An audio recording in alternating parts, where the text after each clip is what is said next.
আয় ব্যয়ের হিসাব স্বচ্ছতা নিয়ে যারাই কথা বলেছে তারা আপনার বৈরিতার শিকার হয়েছে। এর আগে সর্বসম্মত দায়িত্ব দেওয়া অর্থ সম্পাদককে আপনি সরিয়েছেন, বলা হচ্ছে নিজের অনুগত একজনকে সেই পদে বসিয়েছেন। এত ছোট পরিসরে যেই মানে সংগঠনকে আপনি নিজেই অনেক ছোট বলছিলেন, কর্তৃত্ব সম্পদ নিয়ে এরকম স্বেচ্ছাচারিতা করার পরও সরকারের দুর্নীতি, আয় ব্যয়ের হিসাব নিয়ে প্রশ্ন তোলা বা অস্বচ্ছতা নিয়ে প্রশ্ন তোলা আপনি কতটা যৌক্তিক মনে করেন জনাব নূর? আমার দলের এই অর্থ বিষয়ে তথ্য নেয়ার জন্য পাবেন। আমি তো বলেছি আমাদের অর্থ কমিটি এসে, অডিট কমিটি এসে, কেন তারপর আমাকে আসলে ব্যক্তিগতভাবে এখানে বলছেন এই কথা সাদ্দাম কি ঠিক হোসেনের কিনা কথা এই কথা ঠিক কিনা যে অর্থ সম্পাদককে আপনি সরিয়ে দিয়েছেন যেহেতু অর্থ নিয়ে ভাই প্রশ্ন?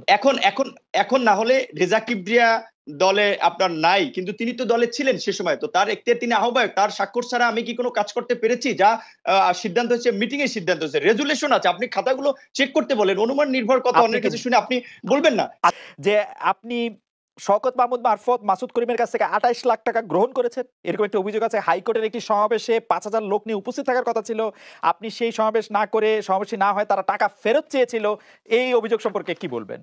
ইস্যুতে আমি 11,000 ভোট পেয়েছি ঠিকই, কিন্তু হলে যেহেতু পুরোটাই দীর্ঘদিনের ছাত্র রাজনীতি এবং সরকারে থাকায় ছাত্রলীগের একটা আধিপত্য, কাজেই হলে থেকে প্রকাশ্য আমার দলের, আমার সংগঠনের রাজনীতি করার মতো তখন ইউনিভার্সিটিতে 11,000 ছাত্রের মধ্যে 110 জনও ছিল না। তো কাজেই 5,000 কিংবা 500 কর্মীও তখনকার আমার কোনো মিছিলে ছিল না। এটা আপনি তখনকার পত্রপত্রিকা দেখলে দেখতে পারবেন। তো এই যে অভিযোগ, এটা একেবারেই ভিত্তিহীন। এখন আমাকে আমার ইমেজ ক্ষুণ্ণ করার জন্য, আমাকে প্রশ্নবিদ্ধ করার জন্য এই সমস্ত কথাগুলো বলা হচ্ছে। এখন আমি একটা কথা আপনাকে বলি, আমি একটা কথা বলি, আপনারই দরকার।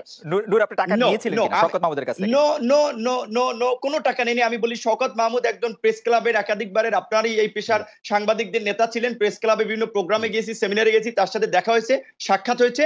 আমার কাছে স্বাভাবিকভাবে আমি বলি, খালেদ ভাই কারের অত্যাচার, নির্যাতন, নিগ্রহে আমাদের কাছে মনে হয়েছে যে এই ফ্যাসিবাদের পতন হওয়ার মধ্যে দিয়ে এই দেশের মানুষ একটা মুক্ত বাতাসে অক্সিজেন গ্রহণ করতে পারবে। কাজেই এদের পতন কিভাবে ঘটানো যায়, দিনে রাত্রে ধ্যানে জ্ঞান, এরকম একটা ভাবনা আমার ছিল, আমার সহকর্মীদের ছিল।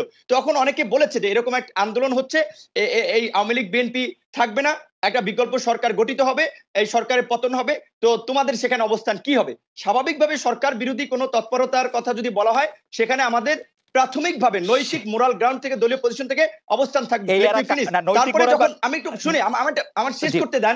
আমি যখন বলেছি, যখন বলেছে, তখন আমি বলেছি না, আপনারা যেটা বলতেছেন এইটা তো মনে হচ্ছে গোয়েন্দা সংস্থার ফাঁদ, সরি, এই ধরনের কোন আত্মঘাতী হঠকারী কাজে আমরা থাকবো না। জাস্ট এই পর্যন্ত যারা আমার সাথে এটা শেয়ার করেছিল, আমাদের এই পর্যন্ত, যে কারণে আমাকে কোনো প্রোগ্রামে, তাদের কোনো প্রোগ্রামে একটা ছবি, ভিডিও ফুটেজ দেখাতে পারবে না, ইনসাফ কিংবা তার আগের প্রোগ্রাম কিংবা কোনো প্রোগ্রামে আমাকে একটাও দেখাতে পারবে না। আমি চট করে দুটো জিনিস যদি আপনি একটু কাইন্ডলি বলেন। আপনি বলেছেন যে অনেকেই বলেছেন এখানে বিএনপি আওয়ামী লীগ থাকবে না, আপনাদের অবস্থান কি হবে? সেই অনেকেইরা কারা এবং তারা মানে কি প্রকাশ্য, মানে আপনি মানে আমরা তো খুবই মানে এটি আসলে জনাব রেজা কিবরিয়ার কথা আসছে, আপনার কথাও রেজা কিবরিয়ার প্রসঙ্গে আসছে, যে অভিযোগটি আসলে আওয়ামী লীগের পক্ষ থেকে এতদিন তোলা হচ্ছিল যে কোনো না কোনো একটা ষড়যন্ত্র হচ্ছে, আপনারা কি সেই ষড়যন্ত্র করছিলেন আসলে, বা সেই ষড়যন্ত্রের মুখ কি আপনারা?